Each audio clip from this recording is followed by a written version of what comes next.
Vâng ơi. Vâng ơi. Vâng ơi. How are you?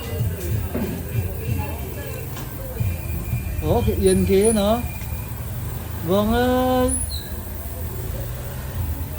Ăn dây nha, bao ăn dây dây thôi. Ai cái trôi lực chụp là ra ăn dây à? Vâng ơi. Vâng ơi. Vô lùi. Nè. Mà nè. Tham anh. Tham anh. Ủa không? Sao mặt đang rồi? Vâng tham anh. Vâng anh. Ủa vậy tham anh. Vâng anh. Anh dây hả? Anh dây gì?